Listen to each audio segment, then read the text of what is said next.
Hello friends, आज आपण English युवक भारती 12th स्टँडर्ड या टेक्स्टबुकमधील 2.5 फादर रिटर्निंग होम ही पोएट्री पाहणार आहोत.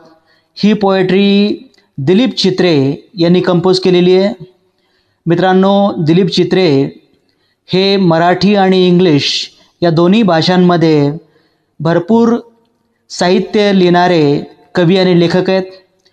प्रथम आपण दिलीप चित्रे यांचा परिचय पाहूया. बघा, मी वाचतोय. दिलीप चित्रे 1938 to 2009 was a celebrated bilingual poet and translator with a reasonable work in Marathi and English. आणि दिलीप चित्रे हे फार मोठे प्रसिद्ध कवी आणि लेखक होते की ज्यांनी मराठी आणि इंग्लिश या दोन्ही भाषांमध्ये खूप लेखन केलं आहे. His versatile creativity extends to painting, filmmaking, and his notable contribution as a magazine columnist. आणि त्यांनी पेंटिंगमध्ये, फिल्ममेकिंगमध्ये, रायटिंगमध्ये आणि न्यूजपेपरमध्ये कॉलम लिहिणारे लेखक म्हणून खूप मोठं काम केलेलं आहे. ही received the prestigious Sahitya Akademi award both for poetry as well as for his well known translation work says Tuka, popular abhangas, spiritual poems by Sant Tukaram. He had started translation of literary work of saints in Marathi at the age of 16. Exile, alienation, self-disintegration, and death are observed to be the major themes of his works. आणि त्यांनी says तुका या टायटलच्या खाली संत तुकाराम यांच्या अभंगांचं भाषांतर केलेलं आहे. वयाच्या 16व्या वर्षी त्यांनी बरेच भाषांतरं केली आहेत. त्यांच्या लेखनाच्या मुख्य थीम ज्या होत्या त्या axil, alienation, self integration and death अशा पद्धतीच्या वेगवेगळ्या थीमखाली त्यांनी लेखन केलेलं आहे. मित्र हो, आता आपण कवितेविषयी पाहणार आहोत. पण पुढे जाण्याच्या आधी मला तुम्हाला एक रिक्वेस्ट करायची आहे की मित्रांनो, तुम्ही जर अद्याप माझं चॅनल सबस्क्राईब केलं नसेल तर माझं चॅनल सबस्क्राईब करा आणि यापुढे येणारे आणि आधी झालेले सर्व व्हिडिओ तुम्हाला त्यामुळे पाहायला मिळतील. Thank you very much. आता बघूया आपण पोएमविषयी. This poem is taken from travelling in a cage. It draws a portrait of a suburban commuter. It depicts his dull, monotonous, exhausting, and equally pitiable daily routine. मित्रांनो, आजची आपली कविता father returning home ही travelling in a cage या दिलीप चित्रे यांच्या कविता संग्रहातून घेतलेली आहे. या कवितेमध्ये दिलीप चित्रे त्यांच्या वडिलांचं पोर्ट्रेट आपल्यासमोर उभं करतात की सबर्बन म्हणजे मुंबई शहरासारख्या एका मेट्रोपॉलिटन शहरामध्ये एखादा वयस्क व्यक्ती जर कामावर जात असेल, नोकरीवर जात असेल, तर ती व्यक्ती संध्याकाळी थकून घराकडे येत असताना तिचं लाईफ कसं असेल याविषयीचं हे पोर्ट्रेट आपल्यासमोर कविता उभी करत आहे. It describes a forced alienation at home which is reflected through the stale food and lack of sharing. आणि अशा व्यक्तीचं जीवन की जी व्यक्ती कामावून घरी आल्यानंतर त्या व्यक्तीचं कुणी उत्साहानं स्वागत करत नाही. ही माणसं घरातल्या लोकांसाठी टाकाऊ झालेली असतात. यांच्याशी कुणी बोलत नाही, यांच्याशी आपल्या भावभावना कुणी शेअर करत नाहीत. या माणसांना घरी गेल्यानंतर प्रेमानं, आदरानं कुणी बोलावत नाही, यांच्याशी कुणी प्रेमानं वागत नाही, यांना घरी गेल्यानंतर सुद्धा कुणी ताजं तवानं स्वयंपाकसुद्धा करून घालत नाही. शिळीच जी काही खाण्याचे पदार्थ आहेत, पोळी भाजी आहे, तीच त्यांना खावी लागते.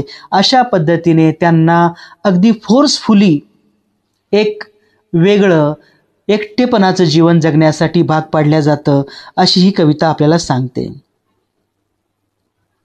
His children refused to share their joys and sorrows with the hard-working father, who as a result is forced to retire into solitude. आणि या कवितेमधून कवी असं सांगतात की हे जे फादर आहेत, मुळात ही कवीच्याच फादरची कहाणी आहे. कवी त्यांच्याच फादरविषयी लिहितात. ते म्हणतात की घरी आल्यानंतर या पालकांना, वडिलांना त्यांची मुले कशाही प्रकारे आदर देत नाहीत. त्यांच्या मनातले त्यांचे विचार ते पालकांना सांगत नाहीत. त्यांच्या जीवनातले आनंद, त्यांच्या जीवनातले दुःखे सुद्धा ती पालकांना सांगत नाहीत. आणि फोर्सफुली या वडिलांना एकटे ते जीवन जगण्यास भाग पाडतात.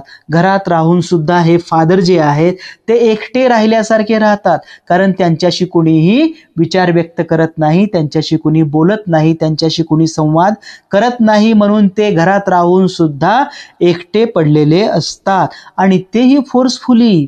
ही मुलं त्यांच्याशी बोलू शकतात, पण ही मुलं त्यांच्याशी बोलत नाहीत. कदाचित जनरेशन गॅप असावा किंवा वडील त्यांना टाकाऊ वाटत असावेत. या मुलांना त्या वडिलांमध्ये कसलाही इंटरेस्ट नाही आहे. या मुलांना फक्त त्या वडिलांनी कमावून आणलेल्या पैशामध्ये इंटरेस्ट आहे.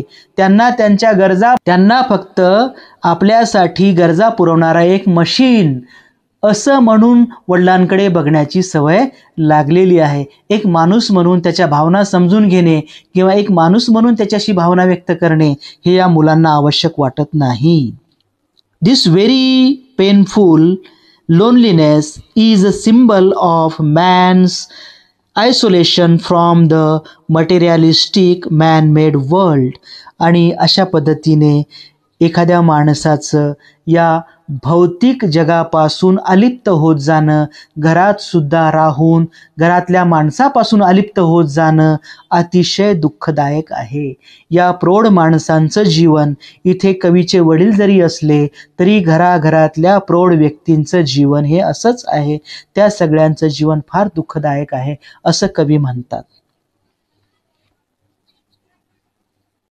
मित्रांनो, आता फादर रिटर्निंग होम ही पोएट्री आपण लाईन बाय लाईन वाचूया आणि त्या ओळींचा अर्थ समजून घेण्याचा प्रयत्न करूया.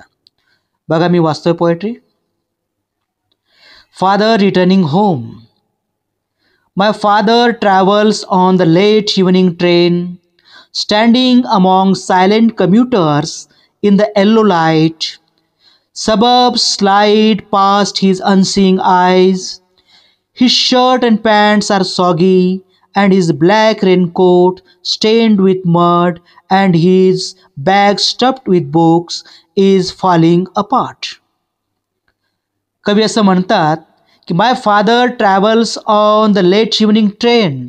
माझे वडील संध्याकाळी उशिराने निघणाऱ्या ट्रेनमध्ये प्रवास करतात. ते कामावरून घराकडे येत आहेत. Standing among silent commuters in the yellow light. आणि त्या ट्रेनमध्ये उभं राहून प्रवास करणाऱ्या अनेक लोकांमध्ये ते उभे आहेत. ते सगळे सायलेंट आहेत. ही माणसं कामावरून येताना थकून गेलेली आहेत. ती कुणीही कुणाशी बोलत नाही. संध्याकाळचा पिवळा प्रकाश या ट्रेनमध्ये पसरलेला आहे. या लोकांचे चेहरेसुद्धा त्या पिवळ्या प्रकाशामध्ये अंधुक दिसत आहेत, थकलेले दिसत आहेत, अगदी मळकट दिसत आहेत. Suburbs slide past his unseeing eyes. His shirt and pants are soggy and his black raincoat stained with mud. आणि ते असं म्हणतात की त्यांचे कपडे, शर्ट अँड पॅन्ट हे पावसाने करदमल्यासारखे झाले आहेत, ओलसर झाले आहेत, सॉगी झालेले आहेत. आणि त्यांचा रेनकोट जो आहे तो माती आणि चिखलांचे डाग पडल्यामुळे खराब झालेले आहेत. रेनकोटवर त्यांच्या चिखलांचे डाग पडलेले आहेत. त्यांच्या खांद्याला एक पिशवी लटकलेली आहे. ही प्रवास करणारी माणसं, नोकरीवर जाणारी माणसं आपली बॅग घेऊन जातात आणि त्या बॅगमध्ये पुस्तके आहेत. यांच्या वडिलांना वाचनाची आवड आहे. स्वतःचं एकटेपण दूर करण्यासाठी ते पुस्तके वाचतात आणि त्या बॅगमध्ये इतकी पुस्तकं आहेत की ती बॅगमधून काही पुस्तकं खाली पडण्याच्या बेतात आहेत, तरी ती पुस्तकं त्यांचे वडील सावरून घेतात. त्यांच्या डोळ्यासमोरून उपनगरे जात राहतात, म्हणजे ते लोकल ट्रेनने प्रवास करतात. घर येईपर्यंत त्यांच्या डोळ्यासमोरून अनेक स्टेशन जात असतात, पण यांना ती रोजची सवय झाल्यामुळे त्या स्टेशनकडे ती पाहत बसत नाहीत. ते स्वतःमध्येच गुंग असतात. त्यांची दृष्टी ही शून्यामध्ये असते. ते कसला ना कसला मनाशी विचार करत असतात. His eyes, dimmed by age, fade homewards through the humid monsoon night. पावसाळ्याची रात्र आहे आणि त्यांचे डोळे कसे झालेले आहेत, वयाने अगदी भिजून गेल्यासारखे झालेले आहेत, डीम झालेले आहेत, अंधुक झालेले आहेत. त्यांची दृष्टीसुद्धा अंधुक झालेली आहे. या अंधाऱ्या रात्रीमध्ये संध्याकाळ होऊन गेलेली आहे, अंधार पडतो आहे. ते घराचा रस्ता शोधत घराकडे येत असतात. घराचा रस्ता त्यांच्या डोळ्यापुढे येत असतो. Now I can see him getting off the train like a word dropped from a long sentence. आणि आता मला ते दिसतात. या ट्रेनमधून बाहेर पडताना एक लांबच लांब असलेली ट्रेन, या लांबच लांब ट्रेनमध्ये असणारे अनेक जे प्रवासी आहेत, त्या प्रवाशांना जर एक सेंटेन्स मानलं आपण, त्या प्रवाशांना आपण जर एक सेंटेन्स मानलं, तर त्या सेंटेन्समधून एक शब्द बाहेर पडल्यासारखे त्या ट्रेनमधून ते बाहेर पडतात आणि घराच्या दिशेने चालू लागतात, असं कवी म्हणतात. He hurries across the length of the grey platform. आणि मग त्या ग्रे अशा कलरच्या, फिक्कट रंगाच्या, काळसर रंगाच्या का झालाय ग्रे प्लॅटफॉर्म तो? कारण अंधार झालेला आहे, अंधार पडलेला आहे. अंधारात तो प्लॅटफॉर्म ग्रे कलरचा दिसतो आहे आणि त्या ग्रे कलरच्या प्लॅटफॉर्मवरून चालत चालत ते घराच्या दिशेने वेगाने निघतायत.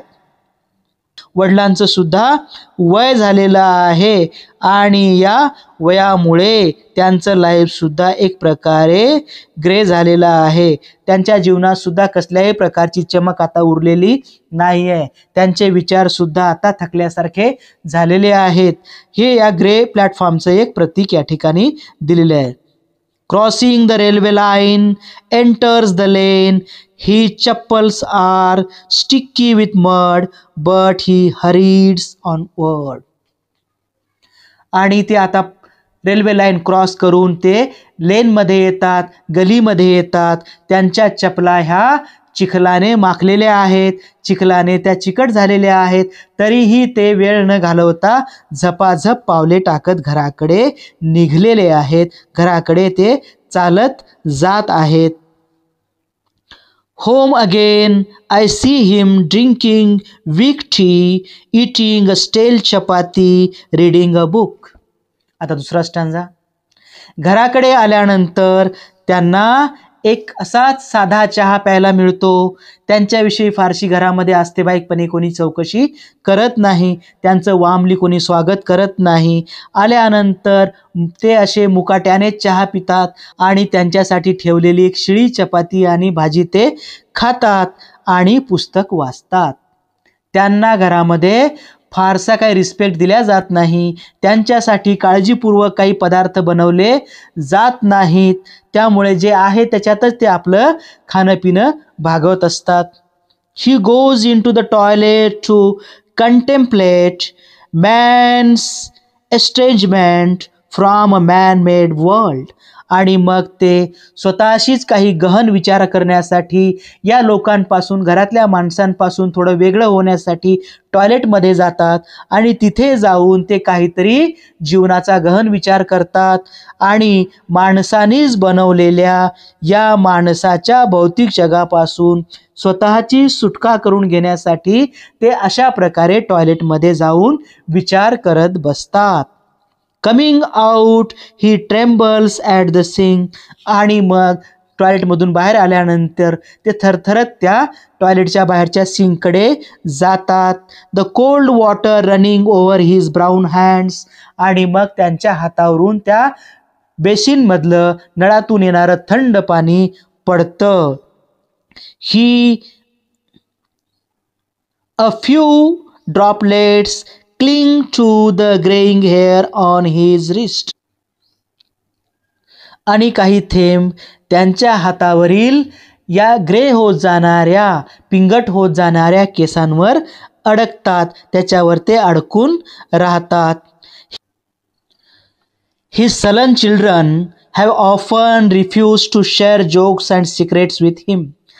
आणि त्यांची ही जी उद्धट असणारी, बॅड टेम्पर्ड असणारी मुलं ही त्यांच्याशी कधीही आपले विचार, आपल्या भावना, आपले जोक्स, आपले सिक्रेट्स हे शेअर करत नाहीत. वडील आले म्हणून हे त्यांच्या जवळ जात नाहीत, त्यांचं स्वागत करत नाहीत, त्यांच्या मनाचा भार हलका करत नाहीत. ही मुलं नेहमी स्वतःमध्येच गुरफटलेली, स्वतःमध्येच गुंग असलेली असतात. He will now go to sleep listening to the static on the radio. आणि आता मग ते झोपायला जातील आणि मग रेडिओवर कसले तरी संगीत वगैरे सारखे कार्यक्रम ते ऐकतील. Dreaming of his ancestors and grandchildrens, thinking of nomads entering a subcontinent through a narrow pass.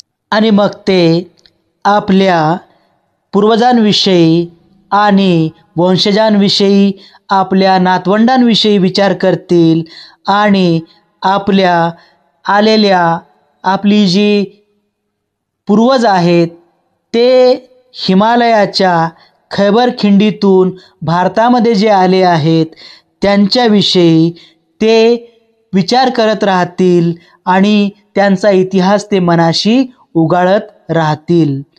मित्रहो, अशा प्रकारे ही पोएट्री आपण इथे संपवणार आहोत आणि यानंतर येणारे व्हिडिओसुद्धा तुम्ही पाहणार आहात. त्याबद्दल मी तुम्हाला धन्यवाद देतो. तुम्ही ऐकलत आणि तुम्ही पाहिलत.